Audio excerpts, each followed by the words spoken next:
90% মানুষ দাঁতের সমস্যা ভুগছে আমাদের দেশে। এদিকে প্রিয়াঙ্কা চোপড়া বাংলাদেশে এসে বলতেছেন যে আপনার টুথপেস্টে কি নুন আছে? সনাতন ধর্মের উপায়ে কিভাবে দাঁতের সমস্যা দূর করা যায়? আর এই কোম্পানিগুলো শুধু মার্কেটিং করে আমেরিকায় টাকা নিয়ে যাচ্ছে। সবকিছু বলবো, তাহলে শুনুন আমার বন্ধুরা। আমি আজকে চরম সংহিতা থেকে প্রমাণ দেখাবো যে দাঁতের জন্য কি ব্যবহার করতে হবে। আজ থেকে প্রায় ১০০ বছর আগে প্রতি ১০০ জনের মধ্যে ১০ জনের মধ্যে দাঁতের সমস্যা ছিল। আর এখন এত মাজন কোম্পানি বেরিয়েছে, কোলগেট থেকে শুরু করে পেপসোডেন্ট, ক্লোজ আপ, সেন্সোডাইন, যেখানে দাঁতের সমস্যা দূর হয়ে যাওয়ার কথা, কিন্তু উল্টোটি আরো বেড়ে গেল। ৮০ থেকে ৯০% মানুষ দাঁতের সমস্যা ভুগছে। সব বিদেশি কোম্পানিগুলো নানা কৌশল ব্যবহার করছে। কখনো আয়ুর্বেদিক হার্বের নাম করে নামি দামি বলিউড তারকাদের দিয়ে অ্যাড করিয়ে বিভিন্ন ক্লোরাইড যুক্ত পেস্ট ব্যবহার করে আপনার দাঁতের ক্ষতি ছাড়া কিছু করার নেই।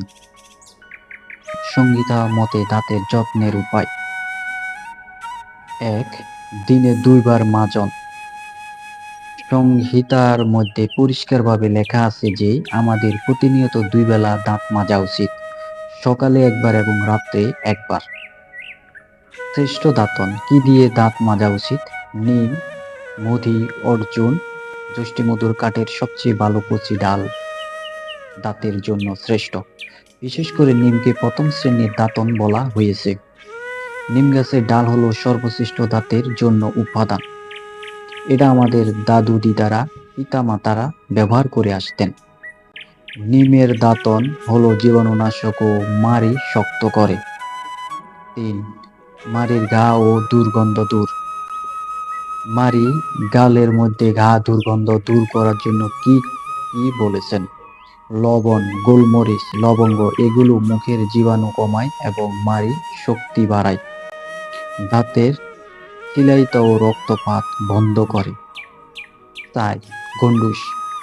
তারপরে বলেছেন গন্ডুস করতে ত্রিফলার মূল অংশ ভিজিয়ে ভালো করে ফুটিয়ে সেই গরম জল দিয়ে ভালো করে গন্ডুস করলে কি হয়? সমস্ত ইনফেকশন আছে, গালের মধ্যে দুর্গন্ধ আছে, এগুলো দূর হয়ে যায়।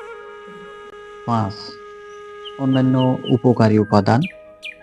এছাড়াও আরো অনেক কিছু আছে, সেটা বললে হয়তো লেখাটি অনেক বড় হয়ে যাবে, সেজন্য আমি সংক্ষিপ্তভাবে বলছি। দাঁত ভালো রাখার একমাত্র উপায় নিম মাজন। লবঙ্গ তেল ব্যবহার করুন।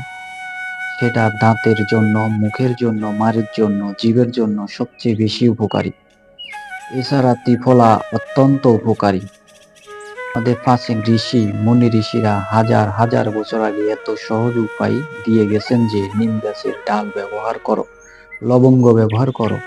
সেখানে কেন আমি হাজার হাজার টাকা বিদেশি কোম্পানির পেছনে ব্যয় করব? আমাদের সনাতন রীতির উপায়ে, যেখানে আমরা সুন্দরভাবে জীবনযাপন করতাম, রোগমুক্ত ছিলাম।